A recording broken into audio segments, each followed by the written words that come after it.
Hello and welcome to the Irish Film London podcast. I'm your host, Niamh Brannigan, and I'm joined with the Gerry Maguire. How are you this week, Gerry? Yeah, I'm grand. Thanks for asking, Niamh. What an intro. I'm the only You're one. welcome. You're welcome. There has been no other Gerry Maguires in the history of the film industry, and that's how we're going to keep it.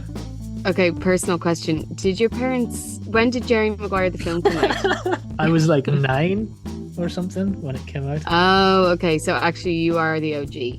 I am, of course. I'm the OG, and the G stands for Gerry. Okay. We'll tell that to Tom Cruise. In other news, what a week for us, and I am claiming it. I feel like I personally have been nominated for an Oscar. That's how amazing it has felt this week. Honestly. Oh my God, it's just been, I watched the video of the team behind The Quiet Girl finding out in the Stella, and I broke my heart crying. Oh my God. And I don't know why it's that one in particular. I think it's because it's an Irish language film. Yeah. And the Brits can't claim it because they can't understand it. And then also it's just like, it's just so Irish, and it's just great. It's just so brilliant. It's amazing. Like, okay, all of the BAFTA and Oscar nomination things, which I guess we'll talk about a little bit now, are completely amazing, but that just feels like such a homegrown, like, wouldn't have happened if all the stars didn't align to tell this completely Irish story in the Irish language. And yeah, I mean, I think the Irish language element of it is super important, but it's also just something that resonates so much with all of us who are Irish people who watch it, whether you read Foster at school or whether you just watched The Quiet Girl in the cinema. It's just a really special thing. And I feel like I'm nominated for an Oscar now somehow. Yeah. Isn't that I'm claiming it. This might be the closest I'll get to it, but sure, look. So let's start with our BAFTAs, because those nominations came out first. We have After Sun, Banshees of Inisherin, Good Luck to You, Leo Grande. They're all up for Best Film, Outstanding British Film. Our Best Actors as well is full of Irish talent. Yeah, 3 out of 6 are Irish. Amazing. Despite what BBC News says. How satisfying is that? Oh my God, BBC at it again. It's been 0 days since the Brits have been at it again. Stop claiming everyone. But yeah, I mean, that's an amazing performance in the BAFTA nominations there. Yeah. So strong. It's incredible. Who else is up for BAFTAs? Jessie Buckley, isn't she? A BAFTA for Women Talking. Yeah. And what else have we got in there? The Banshees of Inisherin is nominated for Best Film, Best Director, and it has 4 acting nominations for Colin Farrell, Barry Keoghan, Brendan Gleeson, and Kerry Condren as well. Wow. That's basically incredible. Yeah. Kerry, a woman from Thurles, just doing us proud. That's great. And then that BAFTA Outstanding British Film category, it's the one where everyone basically decides whether they want to be British enough to be in that category, isn't it? It's just like I mean, yeah. Well, wait, where is Martin McDonagh from? So, okay, the thing is, he's London born and raised, but for the purposes of the award system, he is either Irish or British as it suits him, and that's fine. Dual. Yeah, that's fine. In the same way that, you remember Gravity was a British film that year as well, because loads of it got made in a VFX studio and somewhere in London. So it was in the BAFTA British film category that year as well.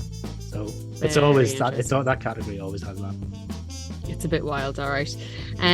But Paul Mescal and Darren McCormack are also up for Best Actor, which is amazing. It's class. It's just so great. Taking over whatever about in the UK, over in the States, we're going across the pond. So the Oscar nominations came out on Tuesday, and I think everyone was really like, as I was saying in that video, you know, because The Quiet Girl was read out last. And, you know, you could just feel everyone was like, oh, my God, you know, what if we didn't do it? And regardless, even if it was nominated, it doesn't, like, it's still just the most beautiful film. But just the satisfaction of just all of them getting recognised and the recognition for just how beautiful a film it is just... I'm so proud, Gerry. It's like the journey has been worth it, you know? All those long hours we put in. Yeah. No, honestly, congratulations. And because I think Colm and Cleona and Harry and Catherine Clinch and everyone involved in the film have all been like, they've been people that we've talked about a lot this year, and we've done events with them and made sure that people in London have been able to see it more at our events and stuff. It does feel like something that we're kind of invested in. So yeah. And also, like, we were ahead of the game, so because they won best film. They won best film at our awards, so you know, ahead of the game. And it's also cherry on top. It's the first Irish language film ever to be nominated for best international feature. That's it. And for, I think, a language that we felt for years we were losing.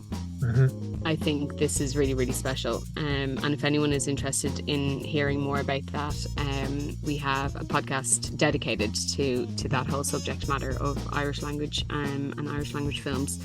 So definitely go and check that out. But yeah, it's just such a great week. I'm so proud, and I just think it's finally all of the talent that's here on our little island is getting recognised. It is. And some other great news in Sundance, which we briefly mentioned in our last podcast, was John Carney's Flora and Son was screened, which went down incredible, standing ovations and everything.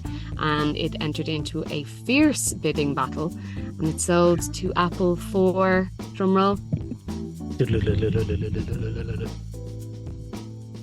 Is that over me? Right. I thought I was going to let you say it. I see, because I wasn't looking at the Zoom screen. Okay. Eye contact. Shall we do it again? Okay. Yeah. Okay. Drum roll. A cool $20 million. So there you go. Amazing. So great. Another one. That's awesome. Like, very excited to see that. Yeah. Yeah. The trades were all over that this week from Sundance. Big deal. And also, actually, Diff will be starting soon, so we'll have loads to chat about as well in the coming months, which is great. But another thing... Are you going to go to some Diff screenings? Yeah, I'm definitely going to try, for sure. Are you definitely going to go, though? I'm definitely going to go. Nice. Very good. I booked tickets to go and see God's Creatures anyway. That's going to open it, so definitely go to that, and hopefully, fingers crossed, we can get some sort of podcast of that film. But that would be brilliant. But yes, we'll have loads to chat about. But February's going to be a great month for film, because Diff will be happening, but also our St. Bridget's Day Festival will be happening, which we briefly chatted about last time as well. Indeed. But let's give our listeners another little rundown in case they've forgotten. Indeed. So at the time of recording, it is just a week away from our St. Bridget's Day 2023 programme. So get your tickets while you can for the following great events. On Friday, the 3rd of February, we are screening The Future Tense at Riverside Studios. On Saturday, the 4th of February, we are screening Only Child, also at Riverside Studios. The directors of Future Tense, Desperate Optimists, are going to be there on Friday night, and the director of Only Child, Andy Amos, is coming to Riverside from Toronto, lads. So come down to see that on Saturday evening. Then on Sunday, there is a double bill of events at the Rio in Dalston. We have our short film programme on at 1:30 p.m. and we have a really special screening of Hushabye Baby, a classic Northern Irish film about women's rights by Margot Harkin. That's screening at 3:30 p.m. That screening is in partnership with our friends at Bird's Eye View, and Margot is going to be in person for a Q&A with Dr. Emmy McFadden of Sheffield Hallam University. So everything that we're doing there comes with a value-added Q&A activity. So, come down and support a not-for-profit organisation and grab a ticket. Amazing. That's going to be so great. And then you have some online stuff as well, which is really great for people who aren't in the UK. Yeah, so if you can't watch the shorts with us in person at the Rio on the Sunday, they're available on Irish Film From Home all the way through the month of February. So irishfilmlondon.com/Irish Film From Home. And speaking about Irish Film London, which is all we do, a way that our listeners can support us. So if you're listening and you're thinking to yourself, God, these guys are great. Let's help them out. If you enjoy our podcast and everything we try and create and bring to you, you can just simply share it. That's all you got to do. We're not, I mean, money always helps, but we're not even getting there. We're not even asking for that. Just share it on your social media. Tell your friends about it if you think they might be interested, and that goes a serious long way. It does. A regular old social media share is a legitimate form of supporting a podcast like this, so please do it. I think people are always looking for new podcasts as well. Of course they are. I've listened to every song on Spotify, so all the podcasts now, please. So this week's interview, Gerry, you caught up with Jon Wright, the director of the new supernatural horror film Unwelcome. Listeners might recognise Jon from his previous horror films like Grabbers and Robot Overlords. How was your chat with Jon? I really enjoyed this. It's been a while since I did an interview for this podcast on me Todd, but it was really nice chat. Jon took like a good half hour or so out of his release schedule this week, and we caught up about loads of stuff really. We talked about genre, and we talked about like the film itself and everything. So Jon gave me this like sort of businessman synopsis of the film, which I'll give you this sort of, it's like the publicity logline for it. So it's about a married couple called Maya and Jamie who escape their urban nightmare to the tranquility of rural Ireland, only to discover malevolent and murderous goblins lurking in the gnarled ancient wood at the foot of their new garden. So look, in this interview, I think I have to say this before people listen to it, right? If we're going to talk about it at all, it's only fair to address the elephant in the room with this film Unwelcome, or rather, maybe it's the leprechaun in the room. Okay. Yes, so I might have been slightly unfair. You're such a dad. I know. If anyone didn't know, Gerry's a dad. Okay? They're dad jokes. No, but like... But I was maybe slightly unfair to Jon by asking him a question about leprechauns in the interview, but he was kind enough and polite enough to entertain it. And like the reason I bring it up is because anyone who's watched the trailer for Unwelcome, and we'll try to put the trailer in the description of this podcast episode so you can see it straight away. It does have a smack of leprechaun lore of it, but it's like I've seen it and it's categorically not about leprechauns. So, but if and when this opens in a big US chain like an AMC or a Cinemark or whatever, people will probably not be saying, oh, it's the Irish horror but the tiny goblins. They might just go straight to being like the leprechaun film. But it's really good, right? The cast are all excellent. They're all really well chosen. Hannah John-Kamen and Douglas Booth, they both act their socks off. Colin Meaney is great as the baddie. And then you've got this brilliant supporting cast made up of Jamie Lee O'Donnell from Derry Girls, Christian Nairn, who plays Hodor in Game of Thrones, Chris Wally from The Young Offenders, Niamh Cusack's in it as the wise old woman who warns them about all the danger that's coming. They're all great. The locations are stunning. There's loads of tension in it. Like, I think it's a film that has all these layers that Jon and Mark Stay, his writing partner, have added in, which makes it all the more rewarding when you get to the end. Like, I think it's a really well written film, and it connects all the dots of its narrative really nicely. And like Jon talks about this a little bit, but it's like they connect it up in this kind of subtly subversive way, which is why the goblin thing doesn't feel like schlocky, despite there being weird little monsters all over the place. So yeah, I really enjoyed it, and I really enjoyed this interview as well. I guess it could be, it's, such a comment on how important trailers are. That's a really good point. Yeah. And this trailer's been around for like over a year, actually. So, yeah. There was a film, Timothy Chalamet, and quite recent one. Yeah. Bones and All. Yeah. Have you seen it? Not yet. I wasn't expecting Oh, okay. Did you not a know lot. to Yeah. all Well, that? I kind of did, but I didn't think Mm-hmm. it would be that kind of, yeah, visceral. So I feel like I got sold Yeah, a pup. yeah. So yeah, trailers are very, very important. Although once again, you can't be giving everything away. But it is, yeah, it's an interesting conversation. Actually, we could talk about that another time. Yeah, How trailers sometimes can just look like a completely different film. It's quite interesting. Yeah. And I guess that comes down to editing as well. You shoot one thing and you shoot one film, you make another in the edit. That's it. Yeah. Amazing. Well, I look forward to listening to it, and I will speak to you very, very soon. Nice one. Thanks, Niamh. Thanks, Gerry. Bye. If you're part of the regular Irish Film London audience or want to get more from your experience, consider joining our growing family of members for a range of exciting benefits. Irish Film London is a non-for-profit organisation. Our mission is to promote the best new Irish film to audiences all over the UK, and with the help of this podcast, the world. If you become a festival friend or a festival champion, you get perks like discounted tickets for films and events, free access to Irish Film from Home films, and invites to networking events, and so much more. So check it out now.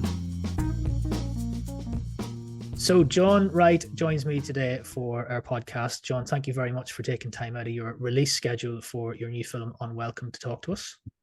Thank you for having me. No problem. So, right, let's get into this. Unwelcome is a film that we have been aware of at Irish Film London for a little while. And I'd love to know I would love to know how you describe the film in your own words. Well, the super short description, which is the one that we actually used when we were out pitching the movie to potential financiers, was Straw Dogs meets Gremlins. Okay. And does that hold up, do you think? Is that still the description you'd use for it? I think so, yeah. I just read a review that said the director's very apposite description and repeated it. So the person who'd seen the movie seemed to think that it fitted. But I would say, obviously those are quite old movies, and this is feels to me at least to be a more modern film. Yeah, absolutely. I mean, it feels to me like a very sort of contemporary take on this kind of story, and fits in with the tone of, would I say this? Maybe the tone of contemporary horror, I suppose. Yeah, definitely. I would have said it. One of the big influences on me, and one of the reasons that I got fired up to make a horror movie again, was watching things like, I don't know, like Hereditary or Get Out or Don't Breathe or Midsummer or The Babadook. Yeah. I really enjoy that kind of modern take on the genre, where they are genre films, they are horror movies, and they definitely sit within the genre, but at the same time they are quite thought-provoking, and they have something to say about modern life and about modern morality and the way we live, Yeah. And they couldn't really have been made back in the day, Yeah, totally. Isn't there this industry phrase for films like that? Like around the time that the Babadook and stuff was coming out, there was this industry phrase where those horror films were called elevated genre horrors, Yes. And I think we're at the stage now where every new horror film, like, it looks at the success of these breakout horrors, and almost everything is either traditional or elevated now. So it's almost not fair to call these standout films elevated, because there's so many of them. It's just a different approach now, right? I guess so. I think there's still unelevated films being made, right? That was designed to frighten you and don't do a lot else. But that's definitely how I saw Unwelcome. And there was a time in horror, I'd say around about the sort of torture porn era, where it was Hostel and Saw, where I was going off horror a little bit. Right. Yeah. And I was starting to think maybe I don't like it as much as I used to, when I was a kid. Because I'm really not into these kind of super cruel films that don't seem to have a lot of heart and humanity. Yeah. But the pendulum has swung, as it always does in horror. It always swings back and forth, and I got very excited by some of these movies. And what I particularly found exciting was I found it hard to know where the stories were going, which is my sort of bugbear with contemporary blockbusters, particularly. Is you sort of you can't necessarily predict the story, but you have a pretty good idea. You kind of know it's going to be A, B, or C. And you've seen it all before, and then when it's there, you go, it turned out to be B. Yeah. And I really like films where you don't know what's going to happen, and you don't necessarily know what's going to happen to the heroes.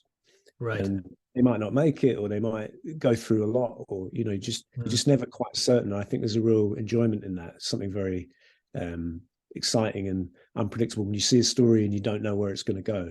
Yeah, I think that's so important as well for a genre like horror, where like it's one type of filmmaking where you must use a certain number of rules to make your film, and within that set of rules, often things can get quite predictable, I guess, as you say. So yeah, you're right. I think that's a really interesting aspect. There's two kinds of films, aren't there? There's the kind that people want the comfort of knowing what's going to happen. There's sort of a comfort in knowing that James Bond is going to survive to the final ring. yeah. And you sometimes go to cinema wanting that, the predictability of a remake. But more often than not, the things that I'm excited by are the ones. Well, the ending of Hereditary, I just thought was off the chain. Like I just thought, wow, really, there's no world in which you could predict this. And I'd like to think the ending of Unwelcome is the same. I think I personally believe it's impossible to predict that exact sort of the exact events that happen in that final sequence. But I'd hope that at the same time it's kind of it makes sense, and it's not logical. It's like, okay, I get it why that happened. That all makes sense, and I understand why that's happened. It feels satisfying, but I couldn't have guessed it. Yeah, well, you've certainly achieved that with Unwelcome, I think. I'm going to be cautious not to talk about the film with any spoilers in mind, because I'm conscious that this is like a pre-release chat. So we won't divulge any information of that kind of people. Needless to say, right, you will have that experience when you get to the final scene. Yeah. So how does it compare? How does Unwelcome compare to the previous films that we'll know you for, like Grabbers or Tormented or even Robot Overlords? Is it like a continuation of your style, or is it a new direction or something? Well, I think what's happened for me is I finished Robot Overlords. At that point, I hadn't directed any television at all. I was starting to sort of look at TV and think, wow, there's some really good scripts in television. And it's not like there used to be a kind of hierarchy where TV was the poor relation and film was the thing that everybody wanted to do, Yeah. The tables have really turned on that recently, though, haven't they? I mean, they've turned 100% really, and all the original exciting, innovative stuff is happening in television now, really. Yeah. So I wanted to get into that, and I got it. I've done kind of mainstream television. I've done hours and hours of it now. And I think in a way that was like a sort of second film school. I feel like it's taught me so much, and I've learned so much from that television experience, that when I came back to do my fourth movie, it was almost like being a different director, really. Just got a whole different palette and a whole different way of approaching things. And I used to sort of set myself rules when I made movies, and I'd say, I'm only going to do this, I'm only going to do that. And now I don't really have a rule set like that. It's more of a tool set even. It's like I react to what's on the page and what's in the story, and I try and express it in the most vivid way possible using any sort of tool at my disposal. And that's a really interesting way to put it. You said you've got a tool set rather than a rule set. Yeah, I mean, I used to have these arbitrary rules that I'd set. I'd say I'm not going to use dolly and track in this. I'm only going to shoot handheld and steady cam. I'm only going to do this. And it was very, I look back now and I think, why did I do that? I used to be I'd always want the same people, and I'd want to work with people I'd worked with before. And obviously when I went into television, I was forced into working with a massive range of people, and often people that I wouldn't necessarily have hired myself. I wouldn't have chosen to have worked with some of those people. And just getting into bed with all these different personalities was really, mind expanding, I suppose, and just gave me a whole different way of approaching certain things, and just a ton of different approaches, really. Yeah. So I really felt when I came to do this film, like I don't know, I suppose simple versions of like I really felt like I knew what I was doing. Yeah. But yeah, I mean, I've made the film. I've been very lucky, and I don't think every filmmaker gets this. I think I've gotten to make a film for myself, really, and I mean that in the sense of not that I've gone off and made something very self-indulgent and pretentious that's just like I don't care what anybody thinks. It's more I'm picturing myself sitting in a darkened cinema and I'm thinking, what do I want to watch? What kind of how would I like this film to be? And I really have, not you don't get 100%, but I've come quite close, with this to the film that I want to see. And I'd say, you asked what's the difference between this and some of the previous things. Yeah. Obvious previous Irish movie, all those films had an Irish component. Actually, Tormented didn't, but Robot Overlords we shot a lot in Ireland. Yeah.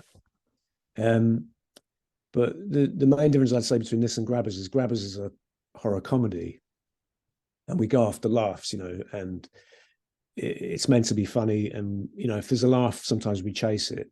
Whereas this one, I don't think it is a horror comedy. I think there's a lot of funny bits. Yeah. And I allow the characters in the film to be funny whenever it wants to be, but it's not really. It's kind of quite a bit more strange and sinister, I'd say, than that film. Yeah. I mean, it's one of the things I was going to talk to you about, actually, because I do think that you use comedic delivery to really good effect, especially through Douglas Booth's performance. I think that he's a great guy for a quick one-liner or a little off-the-cuff remark or something, and it's that and his relationship with the builder guys in the house. It's very sort of it's playing on issues of machismo and stuff like this, and it does definitely offer another dimension to the film. Yeah, for sure. I mean, I don't think you normally see characters like that. Yeah. Who are cowards, essentially. Yeah.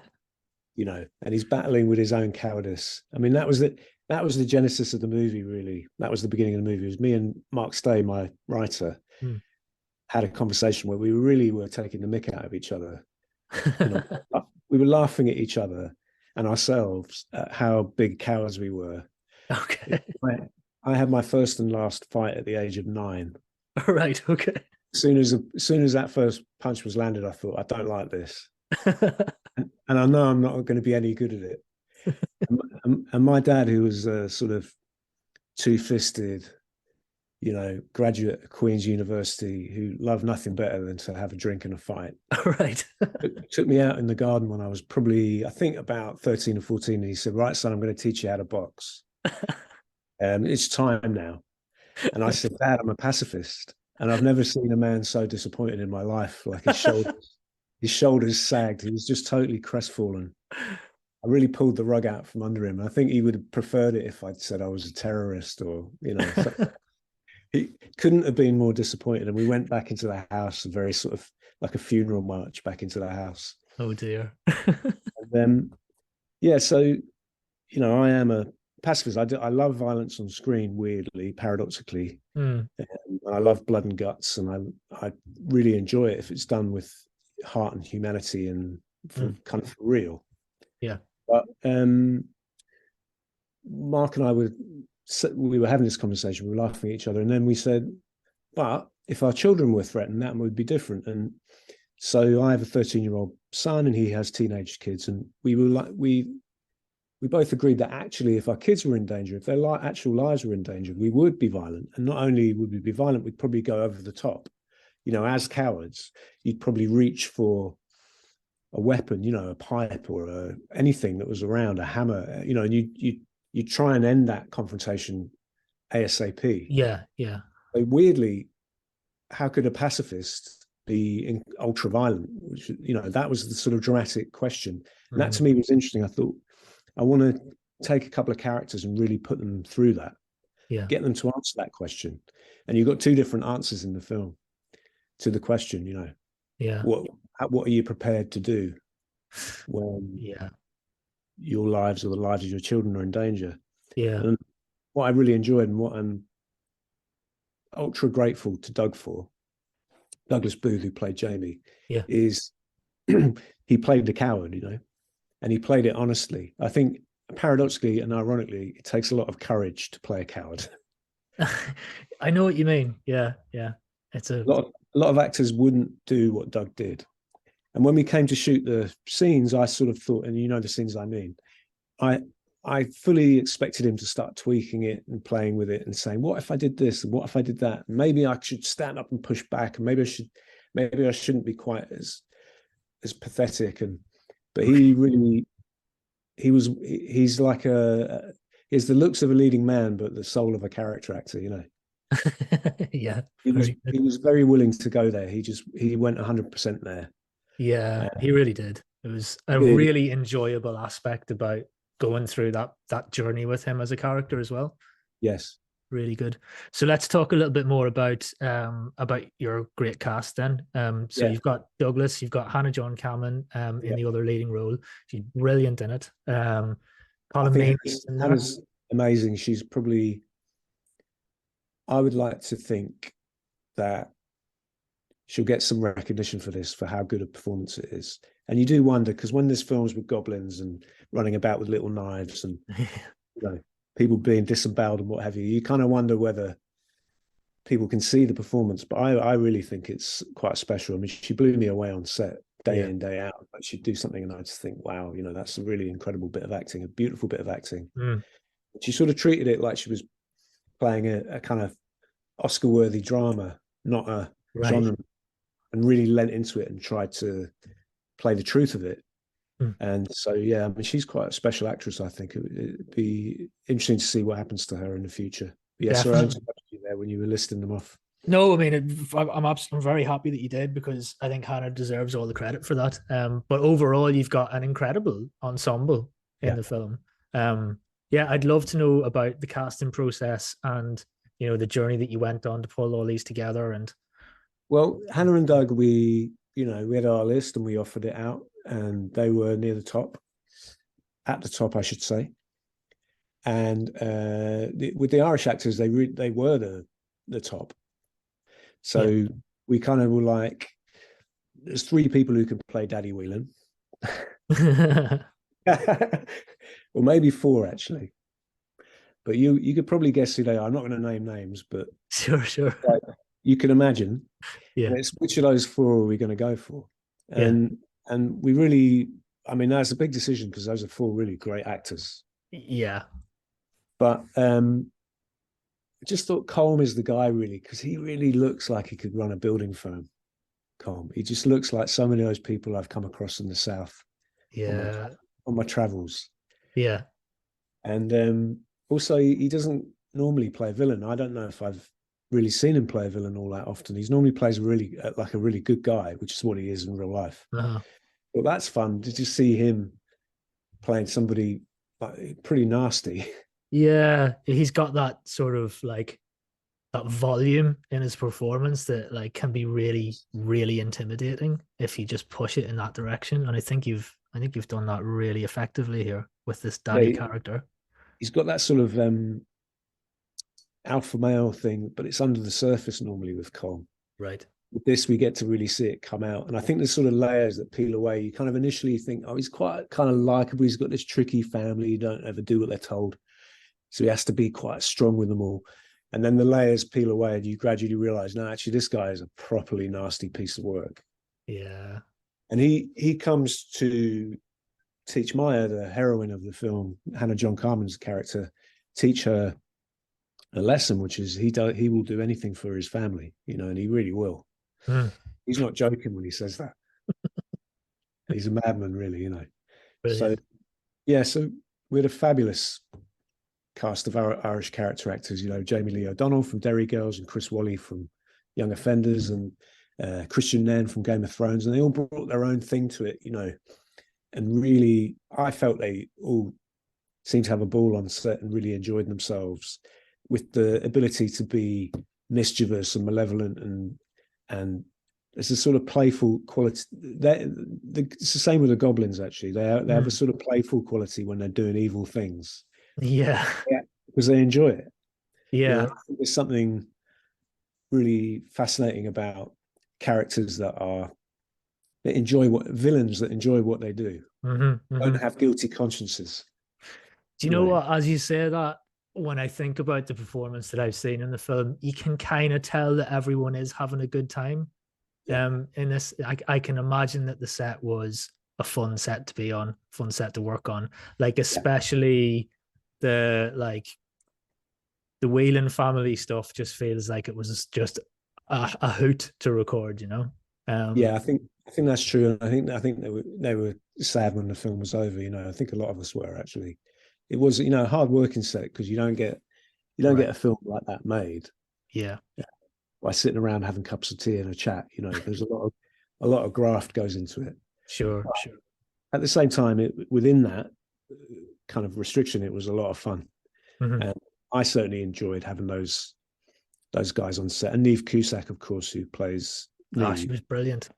Yeah, I mean, she's amazing. And she comes in and she basically it's always a tricky job in a horror movie or a genre movie where she's got all the kind of hokey dialogue to deliver. Yeah. She comes in and says things that are really, you know, if you think about it logically, absolute rubbish. But she's got that kind of gravitas and that sincerity, and she makes you believe, you know, that she's telling the truth and that she's seen things. Yeah. She's a fabulous actress as well. She is. Speaking of mischief and malevolence, I would like to ask you about leprechauns. Yes, of course. Well, you've called them goblins a couple of times now. I mean, ultimately, for me, although we have like 3 or 4 different names for the entity, the fairy tale creature in this film, is this for you a film about leprechauns or goblins, or what is it? It's definitely not a film about leprechauns. It's kind of subverting the stereotype. Okay. So obviously, I've worked in Ireland a lot. I have an Irish family. I am actually technically an Irishman, although I don't sound like one. And I know how much people hate the leprechaun thing. Yeah, okay. And I was in Budapest recently, and there it was on a pub. There was a very fictional Irish pub with a ginger-haired leprechaun on the sign outside. Yeah. I thought of my Irish friends and how much that would annoy them. So what was appealing to me is we went digging in Irish mythology, and we found these guys, the red caps, who dip their caps in the blood of their victims. And as you know, I'm talking about violence, and that was our theme, you know. And I thought this is interesting because these guys sound like they like being violent. They're not casually violent. You know, you don't commit a murder and then dip your cap in the blood unless you're pretty, you know, nasty piece of work. Right. Yeah. So what I thought was appealing was I thought this is on the surface of it, we're talking about pint-sized magical fairy folk. Right. But underneath it, they're actually not nice at all. They're not like they're sort of cheery, charming leprechauns at all. Yeah. If anything, it's sort of subverting that 180 degrees. So that was something quite fun about that, I think. Yeah. No, there definitely is a subversive element in terms of like, so for me, you're presenting this film about a couple of English people that move to Ireland and get caught up in this folklore of like little people at the end of the garden and so on. But I think very quickly you turn around and let us know that that's not what we're dealing with here at all. Yeah. Well, I hope so. I think there's levels and layers, you know, and that's where we start out. We start out with quite a simple kind of genre premise, and then we go down into all kinds of layers and delve a little bit. And that's, to me, is what's makes it a modern horror as opposed to some of the films that inspired it. You know, it's not. It is riffing on those earlier films, but I think it's adding layers of complexity, and there's things to think about there. You know. Definitely. For me, it fits in well with some of the Irish horror films that we've seen recently. Like we've had some really big Irish horror releases recently. Like one that stands out alongside this might be You Are Not My Mother, which came out in autumn last year. And we've got films like, there are comedy horrors around at the minute, like Let the Wrong One In is just out in Ireland. That was our previous episode on this podcast. We've got other films, like we've got Lee Cronin's Evil Dead Rise, which is on its way soon. Lee's an Irish director. I feel like we've got a bit of a pedigree around Irish horror, and there's some decent releases around at the moment. I just worked with the producer of The Boys from County Hell. Oh yeah, another good one. Yeah, he's a good guy, and I met the yeah. No, you're right. Yeah, there's a kind of bit of an Irish horror thing going on at the minute, maybe. Yeah, maybe. And I feel like, do you know what? I mean, you have to say, I think Grabbers was maybe the first of those contemporary Irish horrors. So maybe it all comes Yeah, back to you, John. yeah. Well, that's very kind of you to say so. Yeah, I'm very happy to adopt the role of the Godfather to the new Irish horrors. That's fine. Yeah, good. Okay. I'll take that on. I'll wear that mantle with pride. Good. I'm Good. not sure if I'm not. Yeah, that's a good question. Was Grabbers the first sort of Irish horror? I don't think it was actually, but I'm struggling now to remember back to what the predecessors were. But I I don't think definitely say it was a breakout success at its yes. time of release. You know, there definitely wasn't that many Irish horrors on the map, so to speak, outside of Ireland at least, you know. I mean, what I find is when I work in Ireland, I've worked in Ireland a lot since Grabbers. Is I get a lot of the crew come up to me and say, "I love that movie." Nice. A lot of the cast actually. It seems to be, especially when I'm in Ireland. I mean, I do get it elsewhere, but particularly when I'm in Ireland, I get a lot of love for that film. Um, more than anything else when I'm over there, which obviously I'm very grateful for. Yeah. Well, yeah, rightly so, man. It's a bit of a horror classic in Ireland, I think.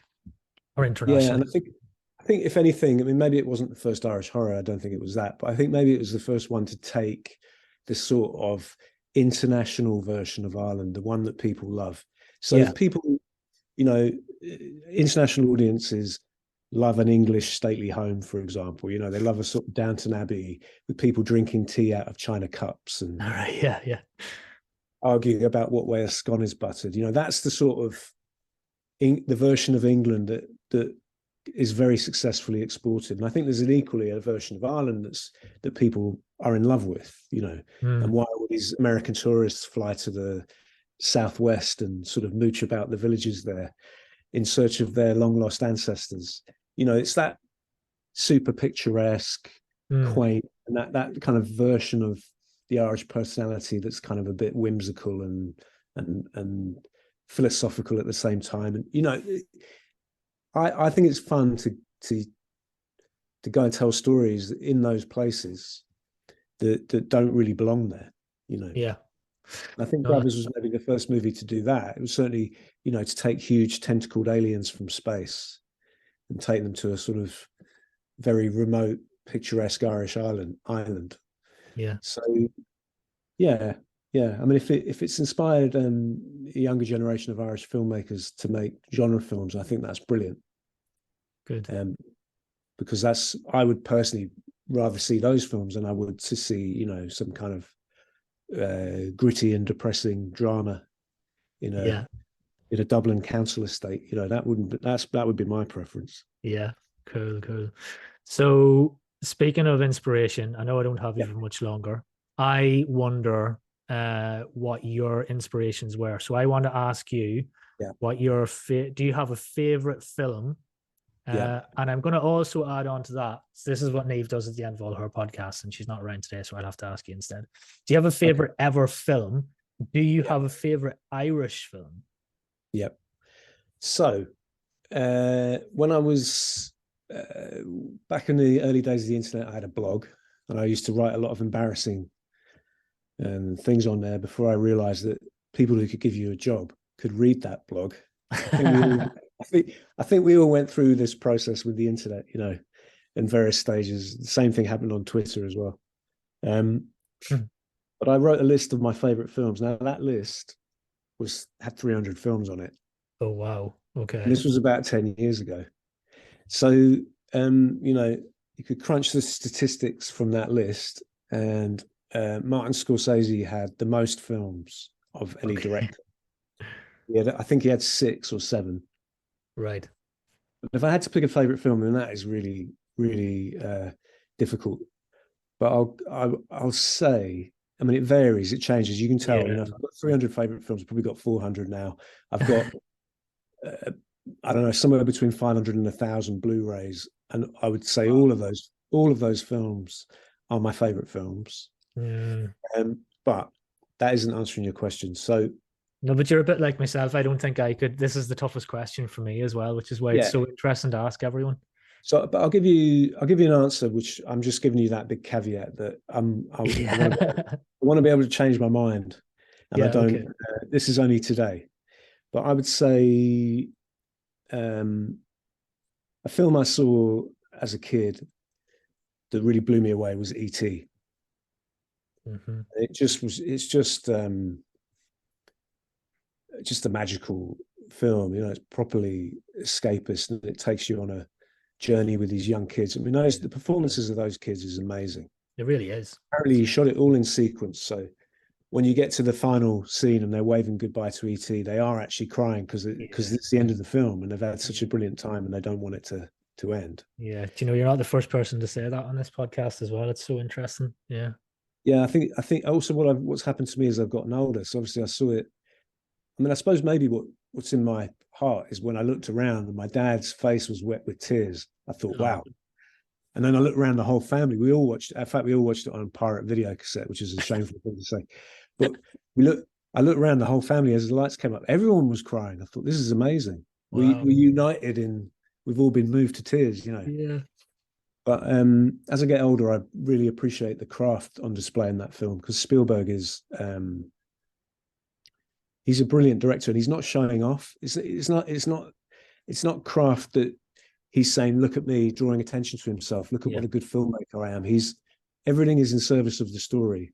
Mm. But I mean, he really, at that period in his career, he was a master of blocking. Like his relationship of the actors to the camera and the way that people would move and the camera would move and the shots would evolve. So the camera very rarely stays still, and the shots move and evolve, and just the sort of visual storytelling on display is just, I love his films of that era. Yeah. And I think really those are the films that made me want to be a filmmaker. Amazing. But if I could throw another one in, I'd say Eternal Sunshine of the Spotless Mind. That's one of my favorites as well. Good choice. Yeah.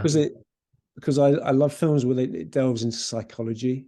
I think that's always what interests me most in movies, really, is, and I think is where I try and go in my own films. Whether I do successfully or not, I don't know. But I'm really interested in what people feel and think under the surface, away from, we all behave a certain way in civilized life, and we kind of have to, but what's really going on under the hood, that's interesting. Yeah.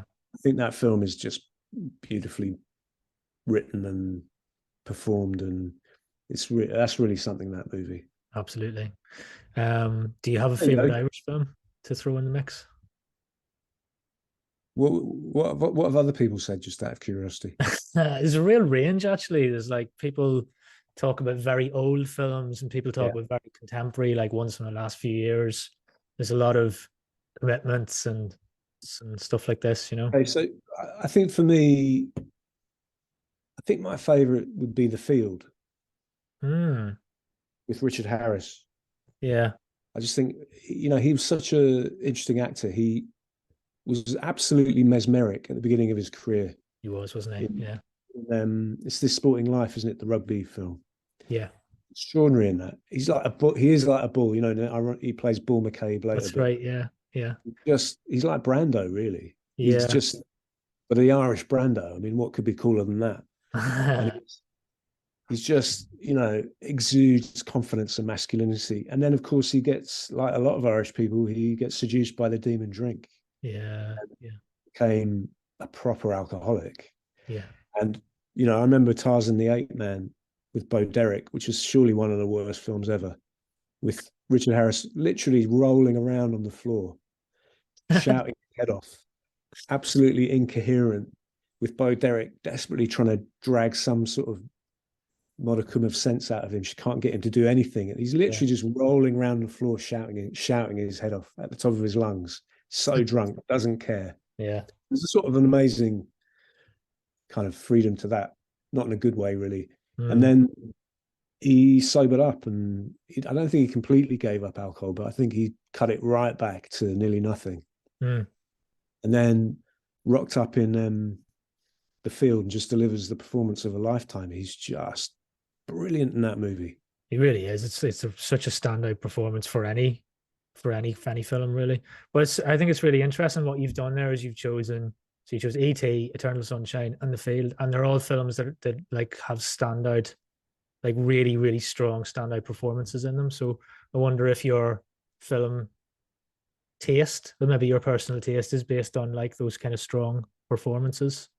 Yeah, I mean, I love actors and I love acting, I'd say, but I love all of the elements of filmmaking. So I'm kind of like an obsessive nerd. I mean, I can really talk about the technical side of filmmaking and get into it on a granular level, ridiculous level. So I probably do have a condition that's never been diagnosed. It's something I've joked about a lot. Right. That, I'm very happy to be high functioning. Yes. They've never found out what's wrong with me. but yeah, I do love actors. I suppose that I think probably of all the elements, the camera work and the music and the set design and all of the different arts that go into filmmaking, I think probably the acting is, I wouldn't say it's the most important because I think they're all important, but I'd say it's probably my favorite. Yeah. And I do love actors. I'm quite introverted really. And I don't like attention when I can avoid it. And so I sort of have a great admiration for the way that they're able to reveal very personal things about themselves in front of a room full of people. Yeah. You shoot a scene on set, there's so many eyes on you. Yeah. And if you, for example, play, what it is to be anxious or what it is to be really upset or what it is, people see how you would really feel about that. Very personal, Yeah. They get to see that with the best actors, they just show you how they really feel about it. And, I would cringe to the tips of my fingers and die if people learned that stuff about me. Yeah. So I think it's kind of amazing what they do, really. I think the best ones make it look easy, and everyone thinks it's easy. All the people outside the industry kind of think Brad Pitt just rocks along and he's just like a cool guy and that's it. Or Leonardo DiCaprio, they're just kind of cool guys. And I think that's the fact that they've pulled off that illusion is amazing. Yeah. Well, Unwelcome's out this Friday, the 27th. Am I right? Yep. And you've got some great performances in there too. So, of course, we do encourage everyone to head down to the cinema and see it. It's on general release, so you should be able to see it pretty much everywhere, we hope. John, thank you so much for taking time out of your release preparation schedule to come and talk to us on the Irish Film London podcast. We really appreciate it, and we hope we'll chat to you again soon. My pleasure. You got two good words there. You got Irish and London. So that's what drew me. Nice one. Okay. Yeah. Thanks for your time. That was fun. Thanks, mate. Cheers. All right. And that's it for this week's interview. Thank you all so much for listening. We hope you really enjoyed it. Thank you to Culture Ireland and the Irish Emigrant Support Programme. Myself and Gerry will be back in a fortnight with a brand new interview. See you then.